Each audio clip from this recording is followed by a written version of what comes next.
Hey Aries, how's it going? Robin here with AriesFireTarot. Welcome to your November 2020 mid-month tarot card reading. So, always for the mid-month, I have been using the Starman tarot card deck and the Starguide tarot card spread that is in the companion book for Starman Tarot. So this is going to be a really interesting read for you guys, and I hope you enjoy it. And just wanted to thank everybody for, showing up on the channel and all your comments and subscribing. All right, so I like to keep the small talk to a minimum if possible and just jump right into your reading. But please know that this is going to be a general reading for Aries, Sun, Moon, Rising, and Venus, and any cross watchers. So, if I'm in a relationship, I always like to check out my partner's horoscope. So I would probably watch their tarot card reading as well. So that's what I mean by a cross watcher. But anyway, guys, let me just shuffle out the Starman Tarot deck a couple more times. So the first card we're going to look at is going to ask what the present situation is. And this could be something that you're currently experiencing or is available for the collective energy of Aries. And I just did a deck cut, and we have the Queen of Cups. So the Queen of Cups is like check out the Queen of Cups in this card. And then think about a Queen of Cups in any different deck where the Queen of Cups is a little bit closed off. She's sort of in her gilded cage. She doesn't want to be disturbed by anybody. She's keeping her emotions all inside. And then you have the Queen of Cups in the Starman Tarot where she's like, blam, I'm here. Woo! Let's rock this, So completely different energy. So you guys could have been going through a dark night of a soul or a hermit mode or a monk mode, as my friend said to me in a private email. So, there's a reason for all of that, So you do have the Queen of Cups where she's really opening up here and ready to take on the world. So let me put that card down to the side, and then we got to have a conflict. So let's look at the cause of conflict. I'm just thinking of that movie Fargo when I said that. You got to have a breakfast, Marge. Anyway, so cause of conflict for you, Aries. I got the card in reverse, but I don't do reversals because they don't make sense to me. Oy, oy, oy. Cause of conflict is the Death card. So there just comes a time in your life where things have to be released, and things can be incredibly comfortable for you. You could be very used to doing things the usual way or thinking a certain way. The Queen of Cups would like to take a new position in life based on what you can see here in the figure. I'm really colorblind, so it's hard for me to pick out the shapes in some of these cards. But you can definitely see that her pose is more open and willing than any other deck. So, and then the Death card is asking you to sort of shed that skin. What does not serve you anymore? What habit does not serve you anymore? What people do not serve you anymore? Really look at yourself. Where do you want to be in the future, and what do you want to take with you? It's like purging the house, purging your closet, purge. Some of you might be having intuitions about things, and I'm being guided to ask you guys, is that really your intuition, or is it your old way of thinking coming back in and saying, no, well, we have to continue doing that? So you could be plagued right now with getting different thoughts of inspiration, but some of it could be your inner saboteur or your shadow self or your hermit mode coming in and saying I really, really just want to go back to where everything was comfortable, Aries. But you're not here to be comfortable. You're here to trailblaze. So the Death card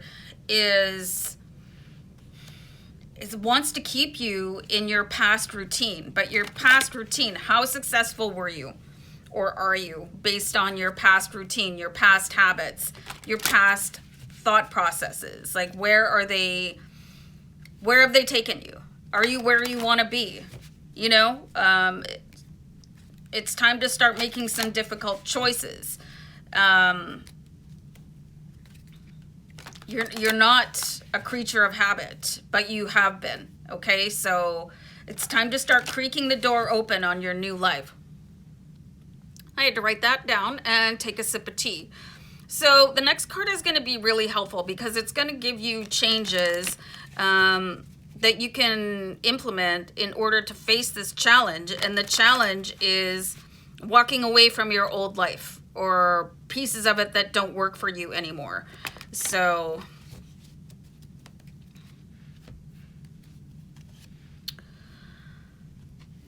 wow. Oh, like wow. Like wow, man. So we have the star card, the Starman card, okay? So here's the change. Look at how similar these are. The Death card and the Starman card.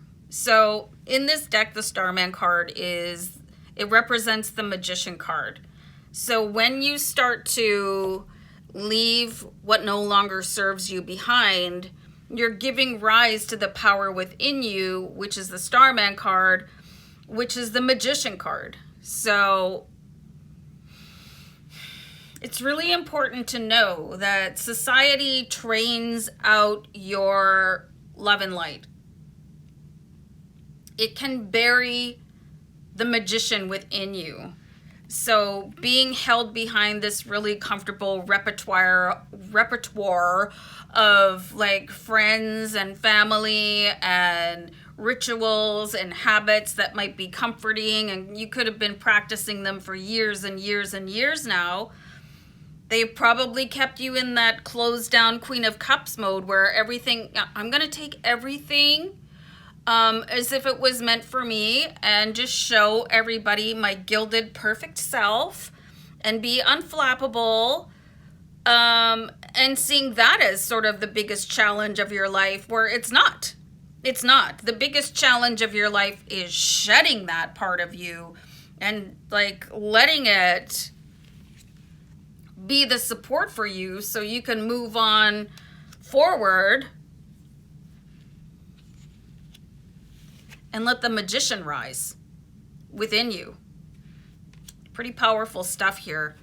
I was just thinking of this comment that I got. I did this reading, I think it was your Halloween reading, and it was called It's Time to Climb Higher, and somebody commented, oh, this is a climb into idiocy, give break. And I absolutely howled laughing. You know, I just, wow. Some of the comments are so hilariously rude. Anyway, so if you're here, whatever. So anyway, so we're going to look at your strength card. I love this card for you guys. I have the King of Cups, so this is definitely a massive strength for you, is to turn everything around. And I believe this has come up for you in previous readings where, you know, you can take your garbage and turn it into gold, and you can strut your stuff no matter where you are. You don't have to wait for the perfect house, the perfect car, the perfect partner, the perfect payroll, you know what I mean? To really strut your stuff and show the world how amazing you are. You know, having all that decor of that Queen of Cups, not this one because she's wide open. I think I've said that before. So this King of Cups, he's like, yeah, I'm going to take all of this and I'm going to move forward and be incredibly powerful and probably look smoking hot while I'm doing it, you know? Anyway, I think I've been single too long. So let's look at your other challenges. So I'm gazing at the King of Cups. Ooh. So anyway, any hoodly doodly. Oh, here's your other challenges here. You might be clinging on to routines and things like that, old behaviors. This could be your self-talk as well, because you have the Three of Swords here. And while they might be really painful for you to go over and over and over again, this is somebody that was really close to you. So it could be somebody that didn't show you love, or it could be somebody that's no longer in your life before. in your life anymore for whatever reason. You know, it could be whatever the relationship is. The relationship is less significant than what I'm seeing in this card, is that the only thing you have left is the trauma. The Three of Swords, you know. So, and I'm really close to this feeling too, because, you know, and I've talked about this before, horrible parents, and there were no words of love from them. So I would replay their words that were nasty and hateful because it was all that I had, but I learned to put that to the side. So this is going to be probably one of your biggest challenges, is releasing hurt and pain, because it is the last vestige of the relationship with somebody that is no longer in your life anymore. So instead of being able to reach out and call them or have a discussion and say, you know, this really hurt my feelings, the only thing you have left is the hurt feelings, and it feels like a bond to that person. So it's time to let that go, okay? And it's going to be hard. It will be, because it's probably going to feel like you're betraying that person, but you're not. You're building yourself up. Am I visibly shivering? So your outcome card here, you've got the Prince of Wands, and I absolutely love this card. I'm going to show you guys this card right away. And this is David Bowie, okay? This is David Bowie in this card. And in this particular Prince of Wands, he's got a completely new persona on. You know how David Bowie always just wore different costumes and he would style himself differently. He would call his characters different names. It's time for you to step into that new character, you know, and face that front. And there is somebody here very close to you. So because this is a fire sign, fire card, wands are fire, right? There could be an Aries, Leo, Sagittarius very close to you that can support you. There's tons of crowns in this card. There's so much in this card that I've never noticed before, but this is getting ready to hit the stage in a different form of you. You know, sort of the new and improved you. It's like you took some whatever lessons, you know, to improve. Like, this is the new and improved you, ready to hit the stage. But that old skin is going to have to come off. You have a lot of support in this card too. Like, I've never noticed some of this stuff in here. There's a face here. There's somebody over here. You know, there's all these like specters, and this could be the specters of your old life. And they're all supporting you. You know, if you want that new life for yourself, if you have a higher vision for yourself, you're going to have to kiss your old life goodbye. And that could mean the people that were associated with it. And sometimes I can come off as being a little bit ruthless, but I look at the cold hard facts where I used to let my emotion guide me. But this is like, you guys are really ready to take stage, you know? And I was just being guided to pull one more card here for you guys. I hate this city. It's so cold here. Somebody get me out of here. So anyway, I have the Moon card. And this is such a beautiful card. And there's David Bowie all over the place. And there's those specters again. And there is the sort of the ancient wisdom. I'm getting a really like definite Stonehenge feel. You guys are walking on the power of your ancestors, the older versions of yourself. Everything is leading you right up to this point, Aries. You could really have to take a leap here and just go for it. Not a leap year, but a leap here. And like recognize how powerful you are. And once you let the ghosts of the past like lay to rest, you'll be able to find a whole brand new groove for yourself. I just love this Moon card because it has like so many different versions of the same person within the card. There's this one here with the eyes wide open, and there's one here with closed eyes and, you know, reaching up. So everything that you're reaching for is available for you. So you know, you just gotta take the leap here, Aries. All right, I'm gonna go put a sweater on, guys. So I hope you have a great day ahead, and thanks once again for joining me on the channel. Mad love. Bye.